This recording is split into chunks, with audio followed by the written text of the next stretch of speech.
Hello and welcome to a brand new hardware review. Today I'm gonna review this lovely kitten. Well, no, I'm gonna review this keyboard, the Natec Genesis RX85. It is a mechanical keyboard made for gaming with Kailh brown switches, LED lighting, and some neat other features. Also, we have a kitten. This keyboard was loaned to us by the people at PCcoolers.ro, and I'd like to thank them again for this opportunity. Now let's get on with the proper review without the cat, who's now chewing on the cables. The first thing that probably comes to your mind is, do I really need a mechanical keyboard for video games? Well, the answer would probably be no. Any kind of keyboard is okay for games as long as it works, but a mechanical one will give you a much better tactile feel to the keys and generally has a bit more endurance to it because the buttons are made out of switches that are rated, well, these ones are rated to up to 50 million clicks, which is something you probably can't say for a membrane keyboard. So yeah, if you're really interested in gaming and want to have a keyboard that will last and will have, you know, some better feel to it, a mechanical one is the way to go. And being LED illuminated, you can use it in the dark without any issues of not knowing exactly where your shortcuts are. The first thing you'll notice about this keyboard is the build quality. This, my friends, is aluminum or aluminium for you Brits, and PVC. This is about as good as keyboards can get in terms of build quality. Like, this thing is superb. Cleaning this is a cinch because these buttons are all raised well above the plate, and it's frankly impossible to get it dirty for long term because, hey, you can just remove the buttons and just wipe away the dust, no problem, no sort of stress. Compared to a membrane keyboard, this is a godsend.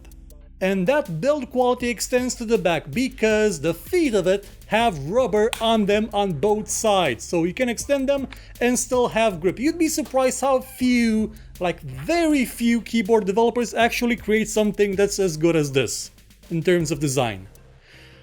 But sadly, the keyboard isn't actually completely excellently designed in all its aspects. The first thing you'll probably notice, if you're depending on the way you sit on your computer, is that these very nice buttons here that let you control, you know, the volume, and these ones that control the Windows key and the lighting, and the button and the LEDs that light up when you have num-lock activated or caps lock activated. Yeah, you can't actually see those if you're sort of standing a bit leaned back. You have to stand mostly just hovering over it in order to get the actual full effect, and that's not kind of what people that are gaming do. Standing hunched over a keyboard, that's not a way to, you know, relieve back pain. That's more a way to gain it.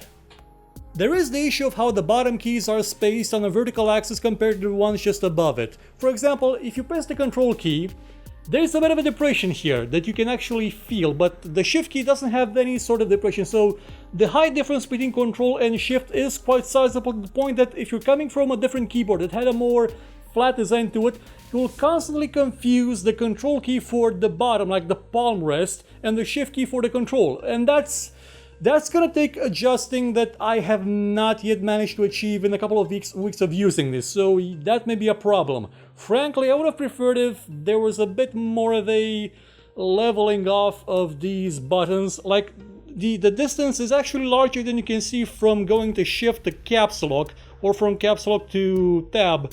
And it actually makes a really big difference when you're using it quickly, when you're relying on muscle memory, especially since the control again is depressed, so it feels even lower than it actually is.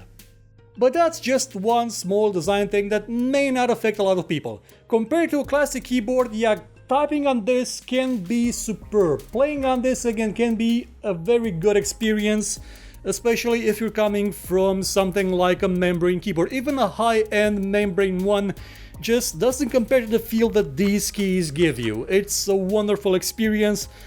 I would really love to say that this is the best keyboard I've ever owned. That this is, like, it has 6-key rollover or N-key rollover depending on what you want. It has a polling rate of, well, a lot. It's a keyboard. It doesn't really need a lot of polling rate, but it's good either way. This volume knob is superb to the touch. It's so smooth, it's superb using it. It makes my other knob from my membrane keyboard look like something that I fished out of a dumpster. This is truly high-end design. Which again makes the rest of the review such a downer because, well, this keyboard is not very good. I'm ashamed to say it, but yeah, it has problems. Namely the switches. Kailh brown switches. Now people will say that Kailh switches are just as good as Sherry MX ones. They're basically the same, they're clones, but they're cheaper. And you wanna know why they're cheaper? They don't actually last as long as you may believe they will. These are rated at 15 million clicks. A lot of the keys on this keyboard have failed as soon as I turned it on. Like, they were already dead. I know this is a review sample, it was probably used by a lot of other people over the past year, but still, those people could have not mashed the Windows key enough to get it to just break down. Like this key, if I breathe on it too hard, it will activate. Now thankfully there is a Windows key lock over here, but that also locks this key. You know, the one used for contextual menus, which I use quite a lot. I actually, in my day-to-day work, I use the Windows key and the function key, this key, the contextual menu key, an incredible amount of times. So not having access to both of them is actually making me work slower, and it's quite annoying. And then there's a problem of the keys themselves. Like even when they work properly, they still don't. They're not actually that high quality. Now, if you take keys like the 9 key over here, this is probably one of the nicest 9 keys I've ever touched. It has an incredibly, well, it's not tactile, like the brown switches don't have that much of a feel to them. They do have a slight tactile actuation point that you can sort of feel, but they don't have a sound thing. They're not clicky, so that makes them one of the quietest, I'd say, switches you'd find on the market. I believe the black ones are completely silent. I don't know exactly how they work, but these ones don't have that clicky sound. But they do have, like I said, a slight tactile feel. Now that tactile feel, I can feel it very well on the 9 key. I know where it is, I know that once I get there, I press the key. Most of the other keys do not have that feel, or if they have it, it's nowhere near the actuation point. So what you'll end up with is a keyboard that you have to jam the keys all the way down in order to make sure that you actually press them. If you just press them until you feel the actuation, yeah, that's not gonna do it for keys like R or for L. They just do not flat out work that well. You have to press them all the way down, and not having an even actuation distance is gonna make working on this a chore. Like, it's gonna make you work slower, it's gonna make you work worse. Now again, if you're just a gamer, this probably won't matter to you because you'll just smash the keyboards with all your strength to, you know, WSD and go around and do anything you want.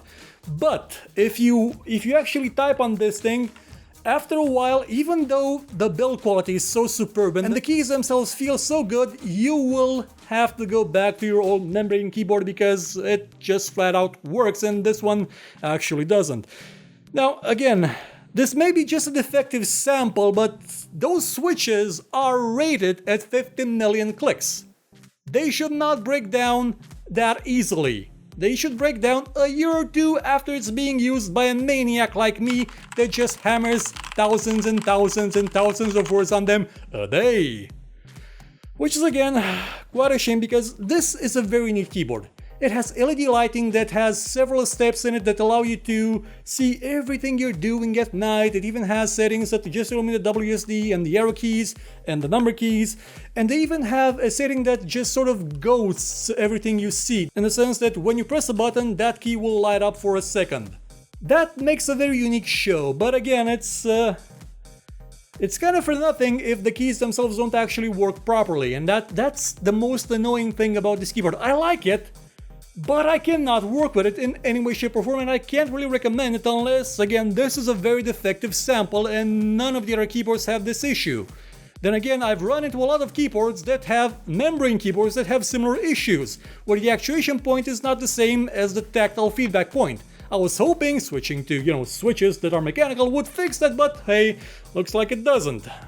And because it's something you can't test out until you have the keyboard and you're actually typing on it, this is gonna make choosing a keyboard that's, you know, a model that's actually functional quite difficult. So if you run into the issue, maybe you should return it and hope that another one doesn't have that defect. But again, these switches are rated at 15 million clicks. they should not have this problem. Some other issues that the keyboard has which may or may not affect you would be things like the LEDs having a quite noticeable strobing effect at high intensity, so I just turned them to the lowest setting possible and left it at that. They're not bothersome on low, but on high I don't suffer from photophobia, but they do sort of, I can see the flickering and it's a bit annoying. Another issue would be the fact that it has no software on the official webpage, so there's no way of customizing the LEDs to get them to do something, you know, interesting, like have individual behavior, programmable behavior. There may be some way to do that with a hack or something in Lua probably, but it's not part of the software suite because there is none. It's just plug and play, it works, and that's a good thing. I mean, it works just by plugging it in. There's no need for a driver, but you can't really do that much customization with it. There's also a palm rest which attaches via magnets, but I haven't used it because the people that reviewed this keyboard before me never cleaned it and it looks so horrible.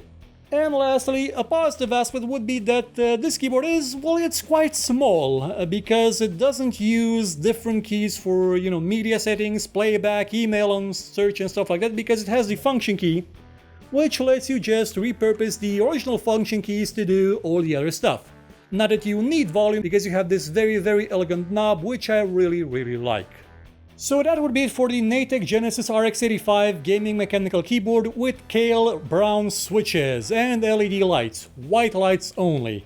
Well, it's a superb looking keyboard. It's a superb feeling keyboard, but again, I cannot recommend it as long as those switches don't actually work as they're supposed to. I know there's probably a more expensive version that has cherry switches that work properly, but this still isn't a cheap keyboard, like at all. And frankly, a membrane one works. Most membrane ones work, and even if they fail, they tend to be a lot cheaper than this one. So if you're unfortunate, yeah, you may run into a model that's as defective as this one, but maybe if you're in luck. But again, once a manufacturer rates its switches at 50 million clicks, you kinda have to hold them accountable. So yeah, I guess I'm gonna stay away from Kailh switches from now on, or if I get more review samples, I'll do my best to see if they're working as intended. If not, well, then it's probably better to just not use them. Well, that'll be about it. I'll be back soon with a review of another Natec Genesis device, a gaming mouse that has exactly the same name, the RX85. See you then! Thank you for watching this show. If you enjoyed it, please consider watching some of our other videos and maybe sharing them or giving a thumbs up if you feel like it. And if you really liked what you saw, please check out our Patreon page. For just $1 a month, you could help us make much better shows and get some rewards in the process. Or you could consider buying my book called Tale of Doom. Volume 1 is out now and available for just $2. And as always, if you thought it was horrible, you know where to find me and complain about it.